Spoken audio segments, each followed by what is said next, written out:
Hi guys, so today I am bringing you the video of where I went to Milan, and this time we're at the Alfa Romeo Museum. So I'm going to give you a quick look round. This should be shorter than the last video. That was quite lengthy, but I also don't have as many facts as this one. It seemed to just be kind of the cars and what year they were made in, with a few short little explanations underneath them, but not much. So we're going to kind of whiz through. Uh, as you enter the museum, you're greeted by this beautiful car. It's an SZ from 1990. Really like the back wing and the front square lights. They just make a really nice car. I actually don't think Alfa Romeo make too many ugly cars. I do know they make them, I've seen them, but I think the majority are very nice cars. Next here, then we've got the Formula Student cars, and they range from the oldest, so the blue one's the oldest, and then we go right one, that's the next one, and then across, and then down in the bottom right is the newest one. So they've won a few trophies with them as well. Here we've got all of the Alfa Romeo badges, or not all of them, just a few old ones.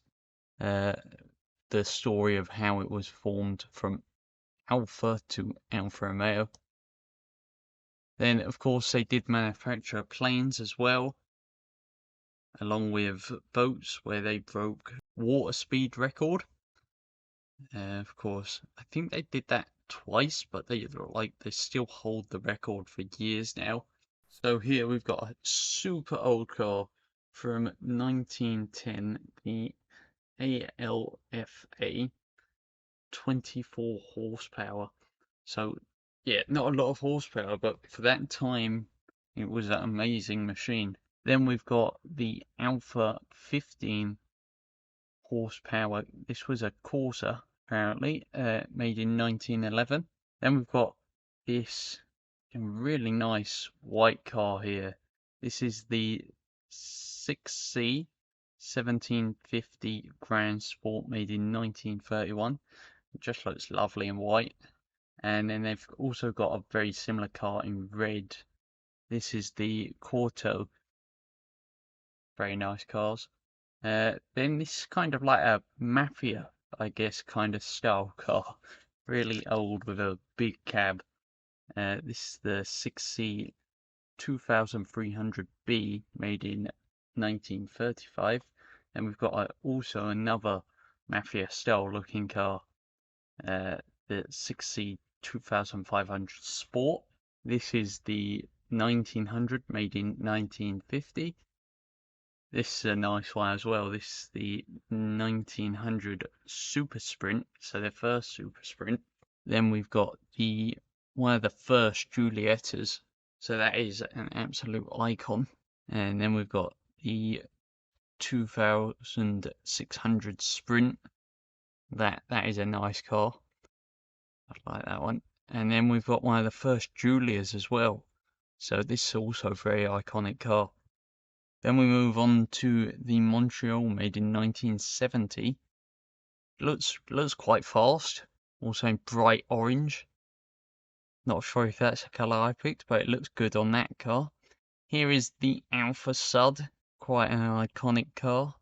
Then we have the Alphanetta. I'm not sure if I'm saying that right. Probably butchering it. Made in 1972. And then we've got the Alpha 75, made in 1985. The back lights on this actually look really cool. And then we've got the 164 3-litre V6, made in 1987. Then is the 156. I'm not sure about the colour on this car. I don't think it makes it look brilliant. Then we've got, of course, the 8C Competizione. That's a very nice car. I like how that is shaped on the front. Then we've got the 1900 C52 Disco Volante.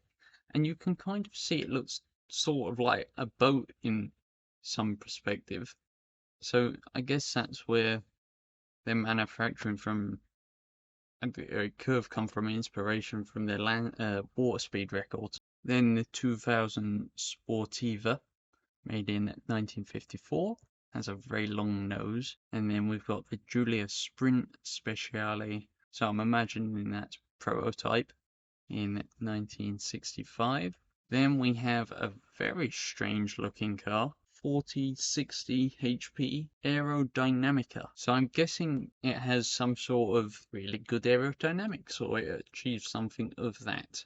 In 1913 as well. So it's a weird shaped car, even for that time. Then we go from weird shape to just absolutely super cool.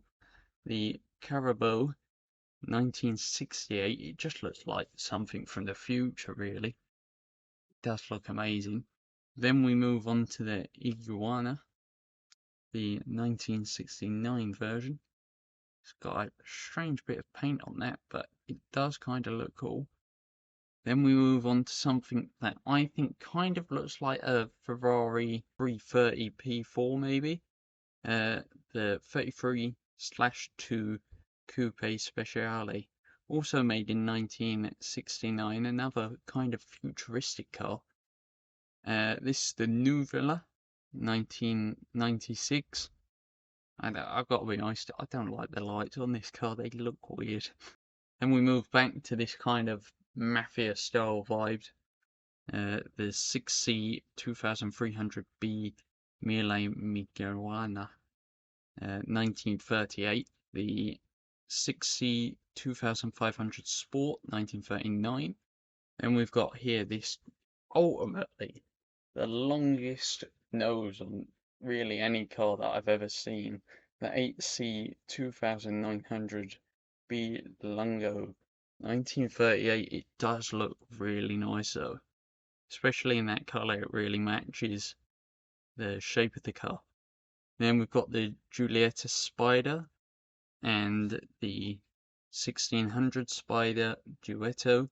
There we go, we've seen these in a few old movies if you're into films. Then we've got the Giulietta Sprint 1954, the Giulietta TI 1957, the Giulietta Sprint Speciale 1957, the Giulietta SC 1957, and the Giulia TI Super 1963, Giulia TZ 1963. I like that car, especially if you look in the mirror at the back of that, it's shaped really well. Then the Giulia Sprint GT 1963, then the Giulia Sprint GTA 1965. So here we've got the 1923 RL Targa Florio. This was one of the first cars that they would have raced, and they put a clover leaf on it because one of the drivers died on the first race, and ever since they've had the clover leaf on it, because it's lucky, none of the drivers have died since. Moving on, we've got that RL Targa Florio 1924, the GP Tipo P2 1925, the 1930 C6, 6C even, 1750.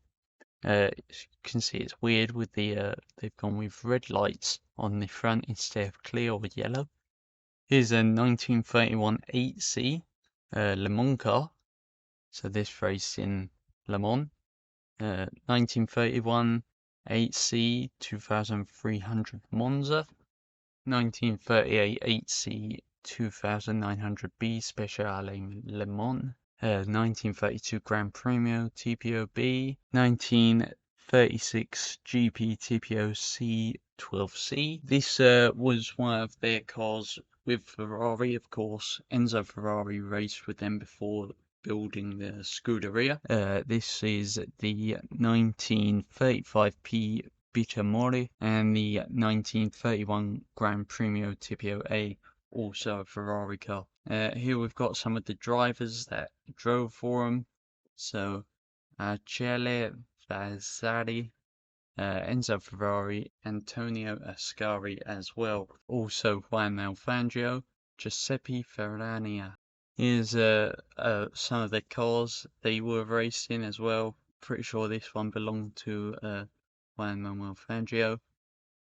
Here we've got one that's been completely stripped down, so you can basically just see all inside it. Here's a list on the wall of all of the champions and race winners that they have. Of course, the wall was so large I could barely fit it into one photo. This is the 1967 33 Stradale Prototypo, the 1953 6C3000 CM. This is one of my favourite cars in Alfa Romeo. This is I think, my all-time favourite almost. In tie contention with another car that I'm going to show you in a bit, the 1965 Giulia TZ2. This is the 1977 Brabham Alfa Romeo BT45B and the 1981 TPO 179F. You can see this one is a test car. Now this probably the other car that ties in contention with my favourite Alfa Romeo, the 1993 155 V6T1. Is a very special car. This is the 1968 TPO 33/2 Daytona. This is the 1970 TPO 33/3, the 1975 TPO 33 TT12, the 1977 TPO 33 SC12 Turbo, the 1970 1750 GTAM, and its younger brother, the 1970 GTA 1300 Junior. And then we've got a collection of all of the police cars and army jeeps there, with another kind of Formula single-seater car there. And that's everything. So I hope you enjoyed the video. I kind of tried to keep it nice and short because I know the other one kind of drags on for a long time, and when they drag on you can kind of lose this interest, but I've kept this one short. I don't really know how many more videos I am going to produce. I'll probably do a bit more streaming, but soon I am going back to uni, and I'll be managing the Karting Society's YouTube that we have there. So we will have more karting content, of course, but it'll probably be on a different channel. So I hope I'll put the channel link in this description, and then you can have a look at that over there. And I hope to see you in the next one. I'll see you guys later.